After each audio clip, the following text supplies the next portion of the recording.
근데 이번에 계몽편은 이런 4자, 5자로 되어 있는 게 아니라 글자 수가 마음껏 늘어나기도 하고 줄어들기도 하고, 그래서 그걸 우리가 흔히들 글을 흩어놓아서 산문이라고 그죠? 그래서 이제 지난번처럼 5자로 계속 나오는 게 아니라 글자가 수가 5자도 7자도 때로는 뭐 10자도 이렇게 늘어나게 되는데, 아직 이제 초학자이기 때문에 한 구절을 반복적으로 비슷한 형태를 반복적으로 이렇게 써놓아서 기본 그 산문을, 가장 기본적인 산문을 익히는데 유용한 교재다라고 보시면 돼요. 그래서 제목도 계몽이라고 되어 있어요. 계몽, 그렇죠. 10개자에다 몽자가 무슨 몽자일까요? 그렇죠. 어린아이 몽, 어릴 몽, 또는 뒤집어 쓸 몽. 우리가 여기서처럼 계몽할 때는 어린아이라는 뜻이지만은 임금이 피난 가는 것을 몽진, 티끌진자를 써서 이때 몽자는 뒤집어 쓰다. 그래서 어린아이라는 뜻도 있고 뒤집어 쓰다라는 뜻도 있는데, 여기서는 말 그대로 어린아이를 이렇게 일깨워 주어서 생각을 열어주는, 쉽게 말하면 내용적인 부분보다는 물론 내용도 있지만 글을 익히는데 아주 산문을 익히는데 기본적인 교재다라고 보시면 될 것 같아요. 초학서는 거의 저자가 밝혀져 있지 않아요. 역시 추구와 마찬가지로 이 계몽편도 서당에서 아마도 어느 그 훈장님이 학동을 가르치기 위해서 뽑아놓은 글이거나 아니면 써놓은 글일 텐데, 정확하게 어떤 분이 뽑아놓았는지 어떤 분이 저자인지 알 수가 없어요. 다만 아마도 아까 말씀드렸듯이 사자소화 끝나고 추구 끝나고 나서 산문을 익히는데 아주 기본적인 교재로 널리 통용되었다라는 것만 알려져 있어요. 그러면 글자 수가 갑자기 늘어나니까 처음에는 좀 천천히 진도를 한번 나가보도록 하죠. 계몽편이라고 되어 있는데 우리 책으로 따지자면 27쪽이네요. 수편, 첫 편 해서 상유천하고 하유지하니 천지지간에 유인언하고 유만물언하니, 일단 거기까지 볼까요? 자, 상유천, 하유지 세자네, 그렇죠. 자, 지난번에 우리가 기본적으로 한문에서 제일 많이 쓰는 수사법이 대우법, 대꾸법이라고 그랬죠. 시뿐만 아니라 산문에서도 역시 제일 많이 쓰는 표현이에요. 그리고 여기서도 상유지, 상유천, 하유지 이 두 글귀가 짝으로 맺어져 가는 거예요. 그러니까 우리가 4자, 5자로 되어 있는 건 굳이 시 같은 경우는 이거 끊을 필요가 없는데, 나중에 이제 여러분들 이런 책 말고 그냥 한문이 우리가 총익값이 비싸서 띄어쓰기를 안 한다고 그랬잖아요. 그렇죠? 띄어쓰기를 안 하는 걸 쭉 보다 보면 이게 어디에서 끊어야 될지 애매한 경우가 많은데, 그때 제일 적절하게 활용할 수 있는 게 뭐냐면 대꾸법이에요.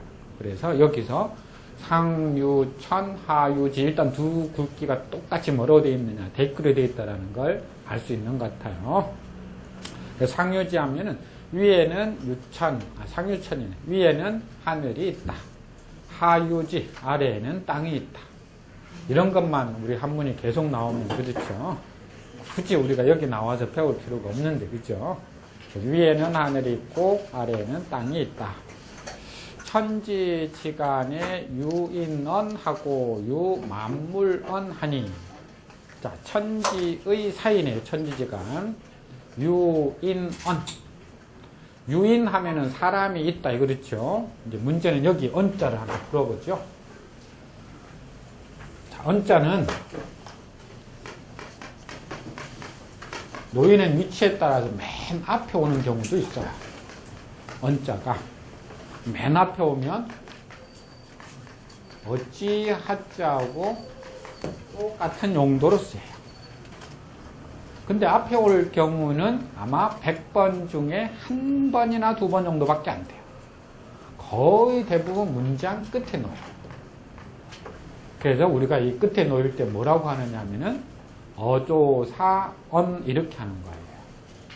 근데 이제 문장 끝에 놓일 때는 두 가지로 정리를 해 두시면 되는데, 우리가 제일 많이 쓰는 어조사야하고 같은 용법이다라고 보시면 돼요. 어조사자 문장이 거기서 끝났다라고 하는 표시를 해준다고 그랬죠. 우리말로 하자면은 온전, 마침표일날. 자, 또 하나가 뭐냐면은 이렇게 쉽게 번역할 수도 있는데, 이건 줄여서 쓰기도 해요. 그러니까 어조사어와 어조사지를 줄여서 언이라고 대신 쓰기도 해요. 자, 그러면 아마 언자가 나오면 거진 해석이 될 거예요. 자, 여기는 끝에 나왔어요. 유인언. 그러면 언자를 어조사 야자하고 같은 의미로 보겠다라고 하면은 사람이 있다 하고 끝나는 거예요. 그렇죠? 근데 나는 어지의 준말로 보겠다라고 하면은 뭐죠? 그곳에 이렇게 되는 거예요. 그곳에 유인, 사람이 있다. 이렇게. 그러면 천지지간에 유인언이라고 하면은 천지 사이에는 사람이 있다. 이렇게도 되고, 천지 사이에는 그곳에 사람이 있다. 이렇게도 되는 거예요.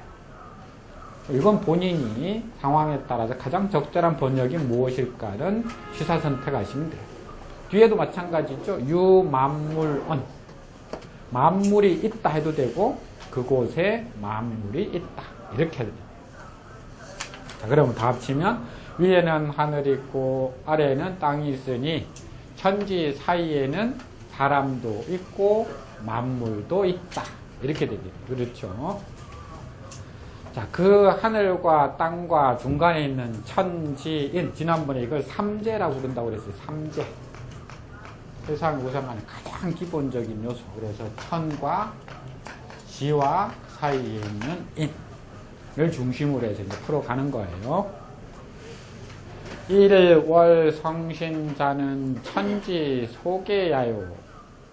강해 산악자는 지지 소재야요. 부자 군신 부부 장유 붕우자는 인지 대륜야라.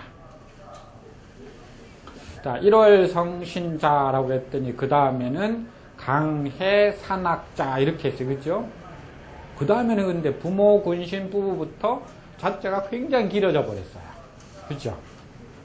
그러니까 세 번째 긁기는 대꾸로 맞추기는 좋아하는데 세 번째 짝은 너무 똑같이 내가 맞추어 가면 재미가 없어요.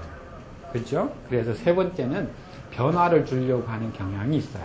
그래서 첫 번째 글귀와 두 번째 글귀는 짝을 잘 맞추는데 세 번째 글에 가서는 글자를 좀 바꾸거나 좀 늘리거나 줄이거나 이래서 변화를 주려고 하는 경향이 있으니까 혹시 글 보시다가 그런 것도 한번 생각해 보시고. 자, 1월 성신자는 천지 소개하라 그랬는데 1월은 아실 거고 성신, 성진 발음이 두 가지 다 돼요.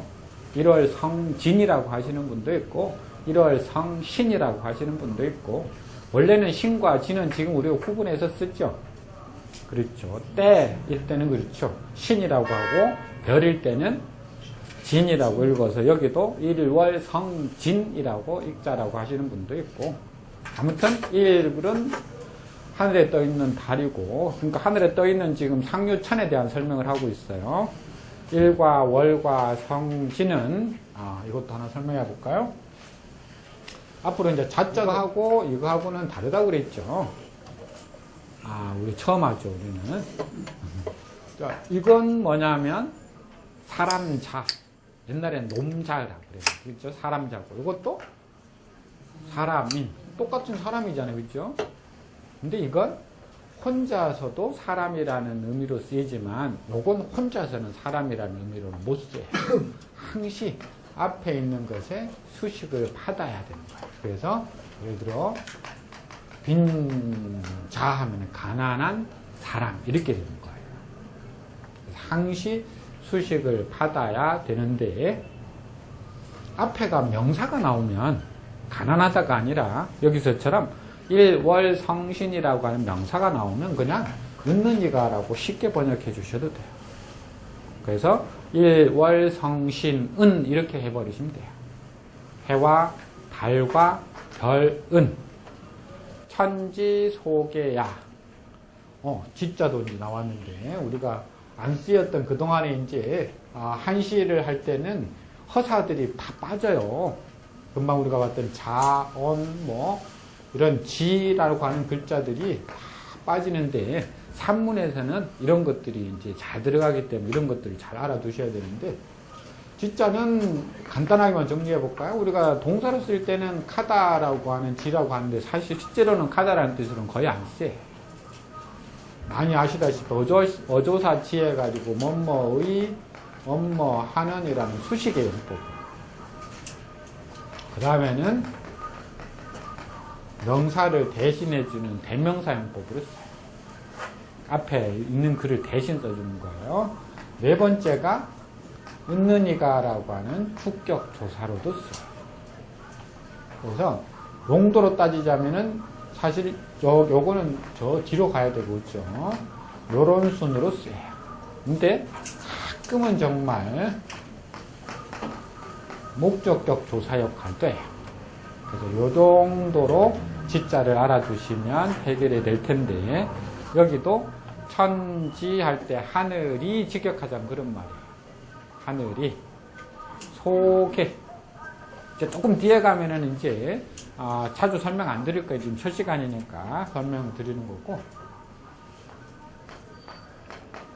자, 한문에서 물론 뭐 문법적으로 봤을 때 기본적으로 수식 관계는 반드시 앞에서 뒤로 이렇게 꾸며주라라고 하는 것이 원칙이에요.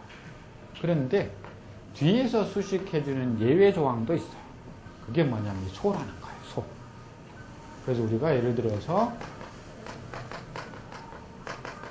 소원 하면 뭐죠? 바라는 것 이렇게 되는 거예요. 그렇죠? 그런데 이것만 되느냐? 해우소라는 것도 있어요. 그렇죠? 근심을 풀어주는 곳 이런 뜻이 그렇죠?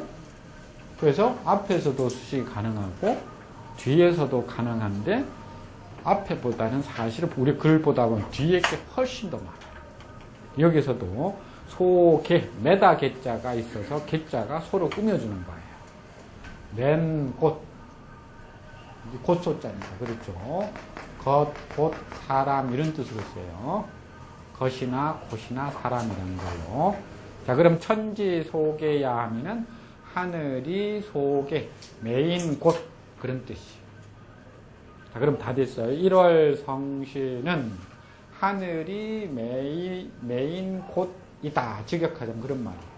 의역하자면 해와 달과 별이라는 것은 하늘이 그것들을 이렇게 묶어두는 곳 장소다. 이런 뜻으로 쓰인 거예요.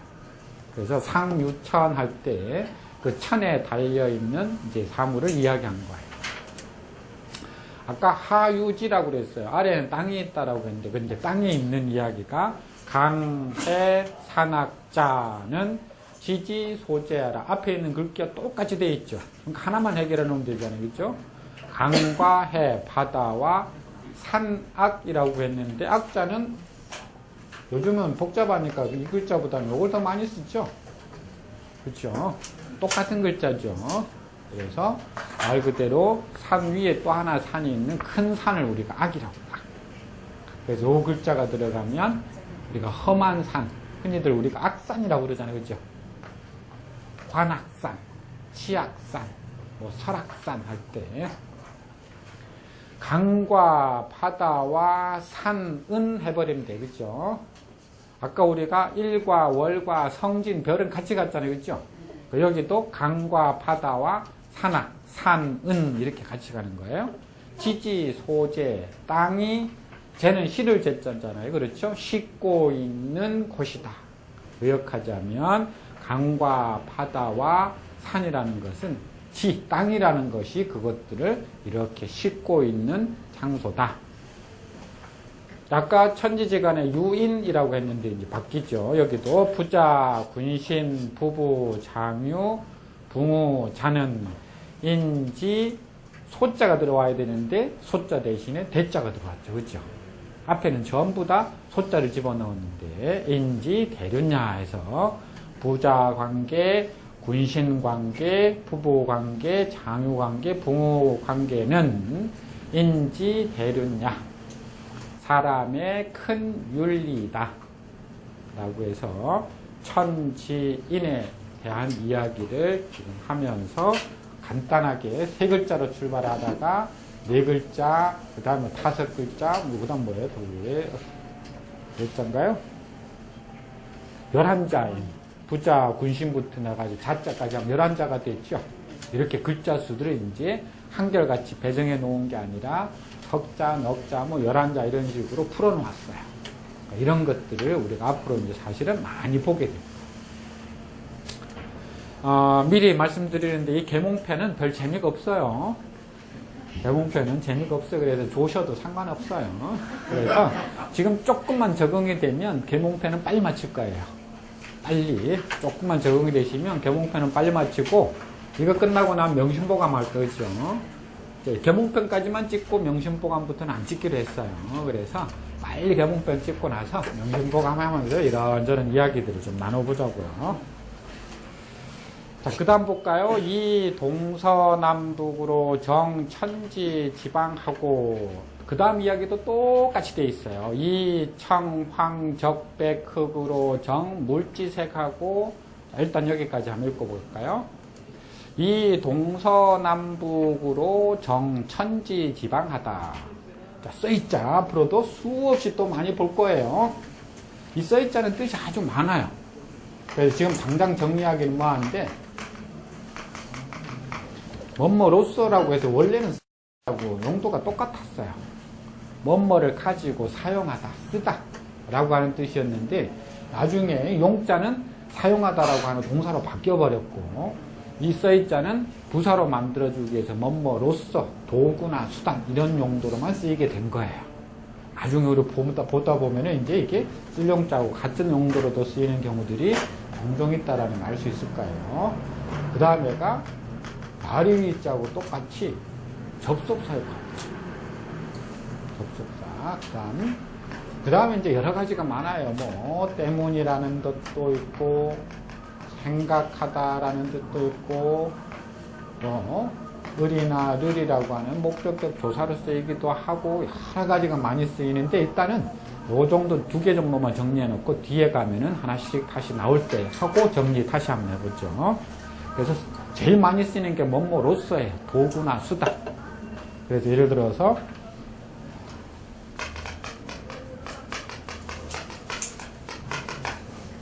이렇게 하면 이도살인하면은 칼로서 사람을 죽이다 이렇게 되는 거예요. 그래서 뭐뭐로서에 해당되는 게 원칙적으로 반드시 명사가 뒤에 이렇게 붙게 돼 있어요. 그래서 써있자 뒤에 명사가 딱 나와버리면 바로 뭐로서 이렇게 해버리시면 돼요. 자, 그러면 그 뒤에 있는 건 자동적으로 해결이 돼요. 이 동서남북 하면 동서남북 써있자 으로써 이렇게 되는 거예요. 정천지 지방 정하다 정자니까 천지의 방 이때 방자는 방향이죠. 방위를 정했다. 동서남북으로서 천지 사방의 방위를 정했다. 자, 그 다음에는 이 청황적백흑으로 해가지고 앞에는 네 글자 있는데 여기는 하나가 늘어났어요. 그죠? 이 정물지색하고 이렇게 해서 청황적백흑 이 5가지 색깔로서 사물의 색깔을 정했다. 그래서 이걸 뭐라고 그래요? 이 5가지를 오방색이라고. 오방색. 5가지 색깔만 가지고 하는 게 아니라 이걸 뭐로도 했기 때문에 그러냐면은 방향에다가 이걸 놓아두었기 때문에. 그래서 청색은 봄을 상징하니까 동쪽, 그죠? 적색은 남쪽. 가운데는 흑이니까 황색. 그죠? 서쪽은 백색. 북쪽이 흑색. 그래서 이게 동서남북 5방에다 중앙까지 해서 오방색이라고 해서 우리 뭐죠? 한복 옛날 어린아이들이 한복 맞출 때도 저고리를 5가지 색깔로 하고 그죠?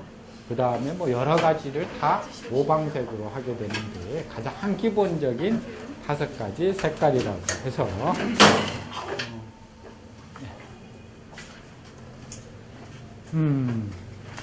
조금 더 뭐 여러 가지 이야기들이 많은데 그건 다음에 또 한번 기회가 되면 하기로 하죠. 이 산함 신감고로 정물지 미하고 자 앞에 있는 산은 실 산자고 그렇죠. 함은 짜다라는 뜻이고 신은 맵다 감은 달다 고는 그렇죠. 원래는 쓴바귀라고 하는 풀이름에서 쓰다라는 뜻이 생겼죠. 그래서 이걸 오미 5가지 맛이라고 하는데 짜고 아니 시고 짜고 맵고 달고 쓰고 하는 이 5가지로 정물지미 사물의 맛을 정했다. 그래서 여기 나온 5가지 색 중에 글자 중에서 자취생이 제일 좋아하는 한자가 나왔어요. 그렇죠? 그렇죠. 자취생이 제일 좋아하는 한자 라면 신자 그렇죠? 신라면 신자 자취생들이 제일 좋아하는 한자 군인들이 제일 좋아하는 한자는 정 그렇죠. 군인들이 제일 좋아하는 한자는 초코파이 정 그렇죠? 자취생이 제일 좋아하는 한자는 매울신 그 다음 가볼까요? 이 궁상각 소리일 때는 그것을 징이라고 읽지 않고 치라고 읽어요. 우로 정 물지 성하고 해서 자 기본적으로 오음계라고 해서 궁상각치 우라고 해서 소리를 5음계로 나누어 놨어요. 그래서 궁상각치 우 그러니까 이건 기본적으로 뭐 서양의 8음계 중에 5음계로 나눠놨다라고 생각하시면 돼요. 궁상각치우로 정물지성하고 사물의 소리를 정해두었고 2, 1, 2, 3, 4, 5, 6, 7, 8, 9, 10, 100, 1000, 만억으로 총 물지순이라 1부터 마지막에 억으로서 물지수 사물의 숫자를 총자는 이게 다할 총 묶을 총 거느릴 총자도 있지만 사물의 숫자를 총 다했다. 그래서 사물의 숫자는 이러이러이러한 것들이 있다라고 해서 기본적으로 방위와 오방과 뭐 방위 그 다음에 맛 그 다음에 색깔 그 다음에 음악 숫자에 대한 이야기를 하는데 아까 보셨던 것처럼 4자에서 5자로 늘어났고 1부터 억까지는 또 숫자들이 막 늘어났죠. 기본적으로 비슷한 형태의 글귀들을 지금 계속 반복적으로 막 산문을 시작하는 어린아이들에게 반복적으로 보여줌으로써 뭘 익히는 거냐면은 이렇게 한문의 산문이라는 구문이 이렇게 간다라는 것을 보여주는 거예요. 우는 수편이라고 되어 있는데 우는 뭐 여러 가지로 해석이 많이 되지만 우는 한문이 오른쪽에서 이렇게 써내려가지고 왼쪽으로 그렇죠. 그 우는 어디예요? 오른쪽이잖아요. 그렇죠? 위라는 뜻. 위라는 뜻이죠. 좌는 왼쪽이니까 아래라는 뜻이고 그렇죠. 그래서 위로 지금까지 위에 했던 이 위로는 지금까지 해왔던 그 위는 뭐냐? 수편이다. 첫편이다. 머리편이다. 그래서 우가 위라는 뜻하고 같은 거예요. 오른쪽에 오른쪽부터 써내려오니까 그렇죠. 기본적으로 여기까지인데 그 다음에 천지 인물에 대한 생기 한 부분씩 나와요. 자, 3편부터 한번 보죠. 이제 조금 느껴지시죠? 산문이 조금 더 빨리 갈까요? 천천히 갈까요? 자, 일출어 동방하여 입어 서방하니 라고 되어 있네요.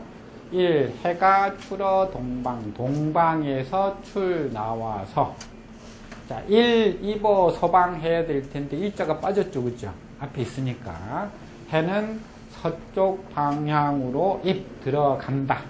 해가 동방에서 나와서 어자를 설명 안 드렸나요? 이 어자는 어조사 어자인데 영어로 말하면 전치사 to와 비슷한 역할을 한다라고 보시면 돼요. 문장 앞에서 글자 앞에서 어디에서 누구누구에게 뭐 보다 이 네 가지가 가장 많이 써요. 어조사 어자가 어디에서 뭐 보다 또는 누구누구에게. 그래서 여기서는 동방에 동쪽 방향에서 이런 뜻이. 해는 동쪽 방향에서 나온다. 입 들어간다. 서방 서쪽 방향으로 들어간다. 일출즉 위주요 일입즉 위야니라고 되어 있네요. 자, 일출즉 위주. 자, 이제 즉자도 정리해보죠. 즉자는 우리가 곧즉이라고 부사로 외우는데 사실은 그러면이라고 하는 역할로 쓰이는 거예요. 그러면이라고 하는 접속사 역할로 써요. 그래서 일출, 해가 나온다. 즉, 곧이 아니라 그러면 위주, 뭐뭐가 된다. 위주, 낮주자니까 낮이 된다. 이렇게 되는 거예요. 그래서 편의상 우리가 즉자가 나오면 뭐뭐 한다면이라는 뜻으로 알고 있어요. 그러면을 줄여서. 그래서 일출즉 하면은 해가 나온다 그러면이니까 줄여서 해가 나오면 이렇게. 위주, 낮이 위되다. 이 위자도 여러 가지 학설이 많지만 지난번에 한번 잠깐 했었죠.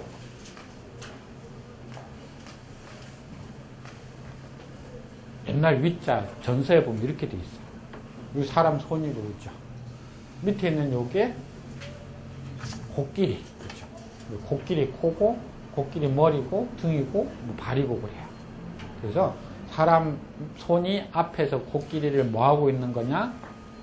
길들이고 있는 모양이다라고 그랬죠.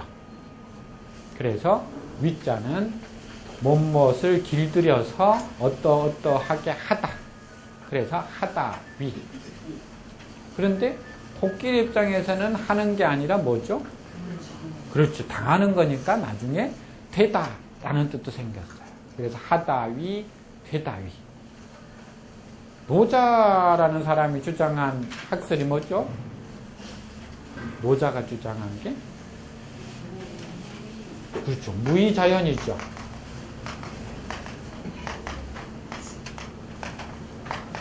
자, 이 무의할 때 위자가 어떤 위자일까요? 되다? 위하여? 자, 남쪽 출신이에요, 노자가. 자, 저 중부 지역은 코끼리가 없잖아요, 그죠?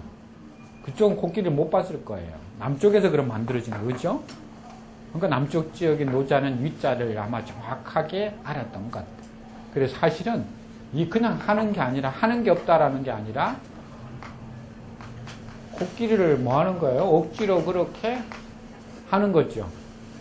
그래서 억지로 하는 게 없다예요, 무의는.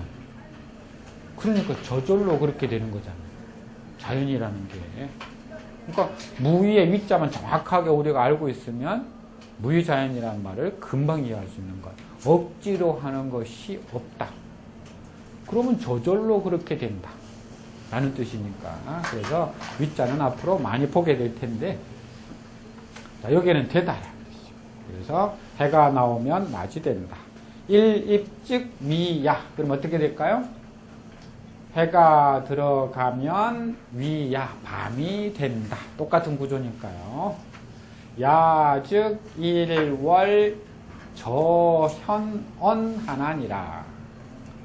밤이 되면 달과 별이, 이건 발음이 저자도 있고 착자도 있죠. 그렇죠. 저일 때는 짙다, 나타나다 라는 뜻이 있죠. 저. 착일 때는 요거하고 똑같은 뜻을 쓰고, 붓을 착, 입을 착, 그죠? 착일 때는 요 글자하고 똑같은 뜻이고, 저라고 발음될 때 우리가 저서 할 때는 지을 저. 여기는 나타나다, 드러나다 할 때도 저라고 그래요. 그 다음에 볼견자도 현자가 있죠, 그죠? 나타나다 할 때는 현. 원래는 이것도 현이 요렇게 해야 뭐죠? 현이죠. 요거 빠지니까 어떻게 돼요? 요것만 되는 거죠, 그죠? 자, 그럼 밤이 되면 달과 별이 저 드러나서 현 나타난다. 어조사 언자는 빼도 되고, 아까 어지라고 하면 그곳에 이렇게 해도 되고요. 그래서 1월에 따라서 지금 자연현상을 잠깐 설명하고 있는데, 아까 눈치 빠르신 분들은 일출어 동방, 일입어 서방 이렇게 두 글귀가 짝을 맞추었고, 일출즉 위주, 일입즉 위야 이렇게 짝이 맞추고 나서 나중에 마지막 구절은 변화를 주어서 야즉 1월 저현언 이런 식으로 바꾸는 거예요. 그죠? 그러니까 두고 맞춰놓고 마지막만 변화를 이렇게 살짝 주었다라는 거예요.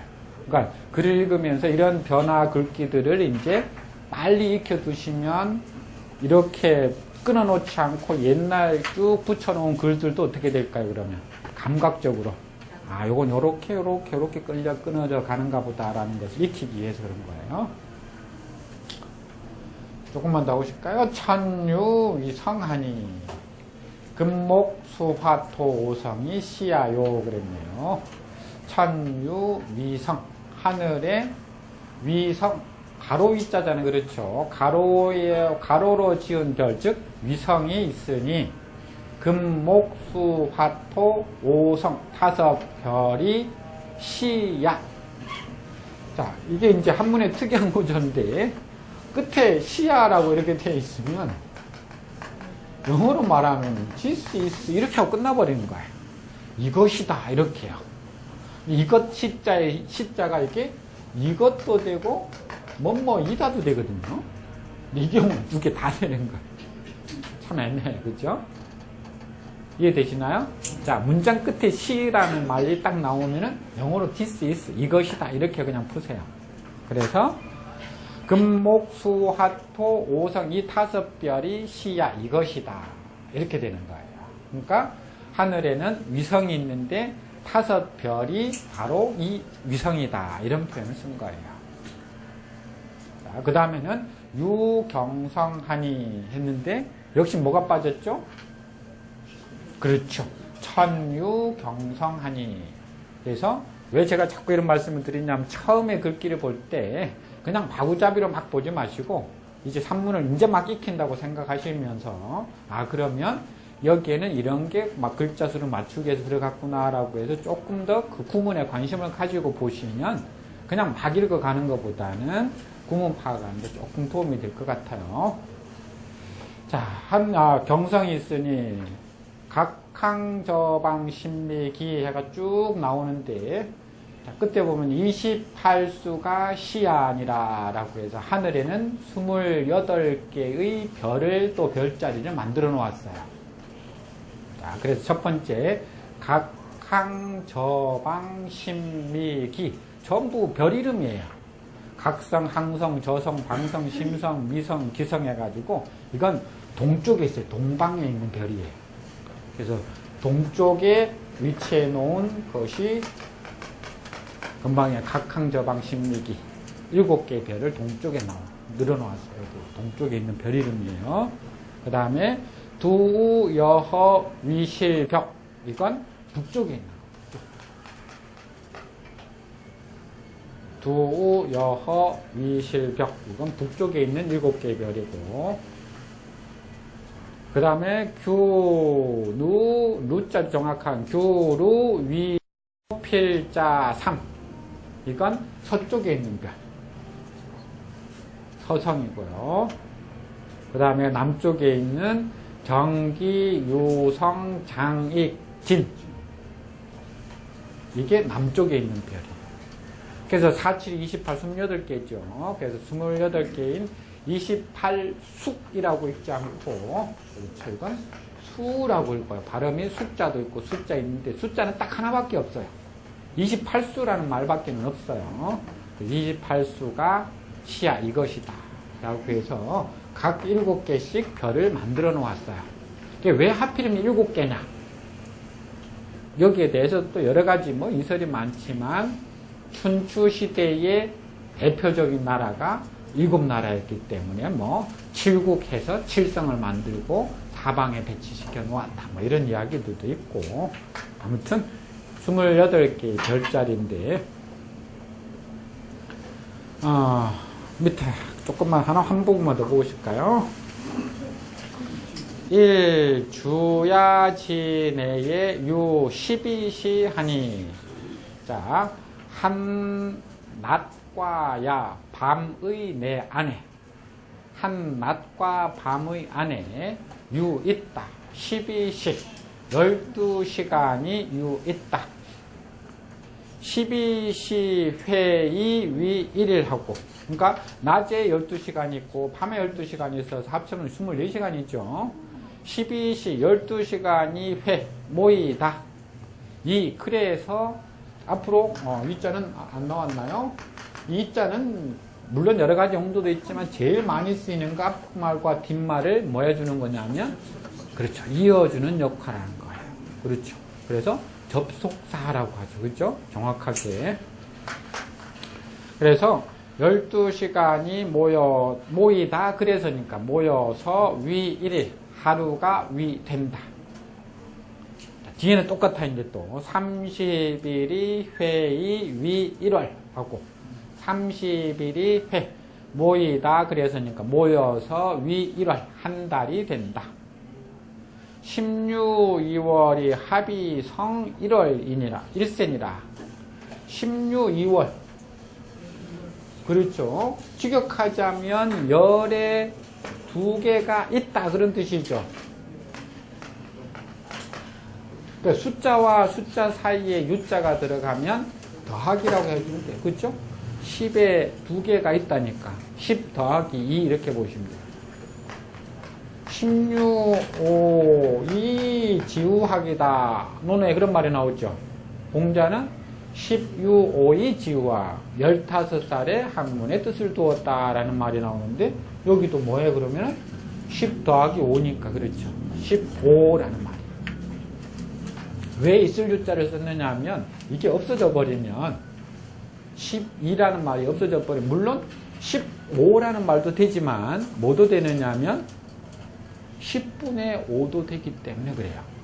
한문에서 숫자가 앞에가 큰 숫자가 나오고 뒤에가 작은 숫자가 나오면 이렇게 되어버리면 12도 되지만은 10분의 2도 돼요. 12도 되지만, 그래서 그걸 방지하기 위해서 유자를 써놓은 거예요. 종이값도 비싼데 굳이 안 써도 12잖아요. 그죠? 아까 이거 16, 5 하면 15잖아요. 그죠? 이거 없어도. 근데 왜 이걸 썼느냐? 15도 되지만 아까 이야기했듯이 10분의 2가 돼요. 반대면 어떻게 될까요? 작은 숫자가 나오고 큰 숫자가 뒤에 나오면, 예를 들어서 20 하면 20도 되지만은 이건 20밖에 안 되네요. 우리가 제일 많이 쓰는 28 청춘 몇 살이라고 그랬죠? 28 청춘. 그렇죠. 자, 이건 곱하기가 돼서 그래요. 물론 100% 모든 경우에서 다 그런 건 아니지만 대체적으로 작은 수가 먼저 나오고 큰 숫자가 뒤에 나오면 곱하기, 반대로 큰 숫자가 먼저 나오고 작은 숫자가 나오면 분자분모, 그런 식으로 되기 때문에 여기다가 유자를 집어넣었다 이렇게 이해하시면 돼요. 자, 그래서 12월 달이 합쳐서 한 해가 된다. 월혹유 소월하니, 소월 즉 29일이 위 1월이요 그랬네요. 달은 혹시 간혹 그런 뜻이죠. 유 있다. 소월 작은 달이 있다. 달 중에는 간혹 작은 달이 있으니 소월 즉 29일이 위 1월이라. 작은 달이면 아까 즉이 면이라고 그랬죠. 29일이 위 1월 한 달이 된다. 30일도 있고, 작은 달은 지금은 작은 달이 없는 데라고 생각하겠지만 젊은 사람들은 다 음력으로 하니까 그래요. 양력이 아니고 음력으로 하니까 음력으로는 29일이 있고 30일이 있고 그렇잖아요. 큰 달은 30일이고 작은 달은 29일이니까. 세혹유 윤월환이 유윤즉 13월이 성일세니라. 자, 세혹유 윤월환이 세 한 해에는 혹 간혹 윤달이 유 있으니 유윤즉 윤달이 있으면 13월이 성일세니라. 13달이 한 해가 성된다. 그래서 한 해가 12달이 있을 경우도 있고 13달이 있을 수도 있는데 음력으로 기원하면은 29.53 뭐가 돼요. 양력으로 치면 태양연으로 치면 365.24 얼마가 돼요. 그래서 이걸 다 합치면 이건 양력으로 쳐서 1년이고 음력으로 쳐서는 이게 한 달 평균이니까 합치면 1년이 뭐냐면은 10일이나 11일 정도가 차이가 나요. 이거 1년으로 계산하면 음력하고 양력으로 하니까 그렇죠. 양력은 365일인데 음력은 29일도 있고 30일도 있고 그러니까 합치면 1년이 되면 10일이나 11일 정도가 차이가 나요. 이걸 3배 해야 되죠. 3배. 그렇죠. 그래서 3년 되면 뭐가 냐면 한 달 차이가 나는 거예요. 5년 되면 2달 정도 차이가 나고 8년 되면 3달 정도 차이 나고 그래서 19년 뭐가 있느냐면 19년 7윤법이라고 해서 19년에 7번 윤달이 들어가는 것이 정상이라는 거예요. 그러니까 이렇게 되면 무조건적으로 돌아간다는 거예요. 그래서 뭐 아무튼 우리가 윤달을 만들어 놓은 이유가 음력과 양력의 날짜 차이가 맞지 않아서 윤달을 만들어 둔다라고 하는데 윤달은 뭐 여러 가지 학설이 있지만 문문자 밑에 뭐가 있어요? 왕이 있죠, 그죠? 옛날에는 달력을 그전에는 딱 뒤에 반에 했군요. 달력이 굉장히 소중한 거라고 그랬잖아요. 달력을 안다라는 건 미래를 아는 거하고 똑같은 거예요. 지금 우리가 뭐 엄청 쉽게 구할 수 있지만 달력이 있다라는 것은 미래를 아는 건데 이 달력은 누가 만드느냐? 하늘의 무늬를 관찰하는 천측을 관찰하는 사람들이 의해서 만들어서 누구한테 바쳐주느냐? 왕한테, 황제한테 바쳐요. 황제가 그것을 방 12개를 만들어서 12개의 방에 딱 모셔놔요. 그리고 그 달 초하루 날 그걸 제사를 지내고 그걸 끄집어내서 반포로 하는 거예요. 이번 달에 달력이다 라고. 그건 누구의 권한이냐? 어마어마한 황제의 권한이에요. 미래를 알려주는 거니까. 그렇죠? 앞으로 며칠 뒤에는 10불해라, 언제는 뭐 해라 하고 한 달에 그 일정을 딱 알려주는 거니까. 근데 방 12개는 있는데, 왜냐하면 아까 이야기했듯이 기본이 12달이니까.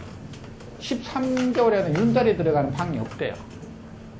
그날은 여기 방이 아니라 그냥 문에서 제를 지내고 왕이 그 달력을 받아서 선포한다 해가지고 뭐 문문자 밑에 바로 임금왕자를 집어넣었다라는 이야기가 있어요. 그래서 이날은 우리가 윤달을 들어가면 윤달을 무슨 달이라고 그래요? 공달, 썩은 달. 뭐 이런 이야기를 하잖아요. 그렇죠. 그래서 이달, 윤달만큼은 뭐가 안 하는 거예요? 그렇죠. 신이 감시를 하지 않는 달이라고 그러죠. 천체의 신이 감시를 하지 않는데요. 그러니까 그 달만큼은 뭘 해도 좋으냐면 신의 눈을 피해서 이제 이것저것 할 수 있는 거. 그래서 뭐 제일 많이 하는 게 뭐 이장, 노를 옮기거나 아니면 수의를 하거나 뭐 이런 걸 다 하는데 천신이 관리를 하지 않으니까 뭐를 안 하느냐면 뭐는 못 하느냐면은 결혼은 안 해요. 피해요. 관리를 해줘야 보상을 뭔가 받을 텐데 천신이 관리를 안 해주니까 그래서 윤달 들어간 달은 결혼식장이 썰렁해요. 그 상관없는 사람들은 하지만 이제 그런 것 좀 따지고 뭐 하시는 분들은 그때 결혼식을 또 치르지 않는다고 그래요. 근데 이건 천재가 그렇고 우리 집에도 뭐냐면 각신이 있다고 그랬죠. 또 한번 설명해 드릴까요? 집에도 전부 각신이 있어요. 주신 말고 그렇죠. 부엌에도 신이 있고, 장독대에도 신이 있고, 방에도 신이 있고, 저 화장실에도 신이 있고, 그래서 본 집에서 옆에 모시고 와서 그날 예를 들어서 할아버지 제사를 모시기 전에 먼저 여기 있는 신들한테 가서 음식 조금씩 갖다 와서 어머니가 다 조금씩 해가지고 신들한테 제를 지내요. 그랬죠. 그리고 마지막에 이제 주신한테 이렇게 다 제를 올려야 된다고 그래요. 근데 아까 윤달에 천신이 쉬지만 여기 신들도 휴가를 받아요. 휴가라기보다는 1년에 총괄하는. 그게 뭐냐. 음력 12월 25일부터 30일까지. 30일까지는 뭐냐면은 그 집에 없대요. 어디로 가느냐. 이제 1년에 총평을 하기 위해서 옥황상제한테 올라가는 거예요. 옥황상제한테 올라가가지고 1년에 있었던 일들을 다 보고하는 거예요. 그리고 내년에 일어날 일들을 가지고 와요. 언제요? 30일 날 저녁 땡 지나면 1월 1일 있죠. 1월 1일 날 0시 딱 되면은 귀문이 다시 열려서 그 신들이 다시 집으로 돌아온대요. 그래서 잠자지 마라 그러잖아요. 이날 잠들면 뭐 한다? 그렇죠. 눈썹이 하얘진다고 그러죠. 금방 들통날 거짓말인데 왜 하느냐? 자지 마라고. 차고 있으면 지금 복을 들고 내려오는데 복 받을 놈이 차고 있으면 어때요? 주고 싶어도 주고 싶은 마음이 안 드는 거예요. 그래서 여기다가 불을 다 밝혀놓잖아요. 촛불을 다 밝혀놓고 귀신처럼 안아서 들어가겠지만 신이니까 그렇죠? 하지만 인간으로서 최대한 배려를 하는 거예요. 그래서 지금은 금요날 저녁에 촛불이 없으니까 전부 불 밝혀놓고 자잖아요. 그렇죠? 방마다 다 불 켜놓고 자지 않나요? 아, 다 그거 주무세요? 올해부터 한번 밝혀보세요. 네, 그래서 뭐냐면은 우리 조상들은 25일부터 30일까지는 집을 돌봐주는 신이 없기 때문에 오히려 이날 5일을 더 조심하게 마무리를 했다라는 거예요. 망년에 일본에서 들어온 망년처럼 막 술 먹고 세상을 잊어버리는 게 아니라 집을 돌봐줄 신이 없기 때문에 그 5일 동안은 더 조신하게 한 해를 마무리 지었다라는 것인데 오히려 망년보다는 훨씬 낫잖아요. 그렇죠?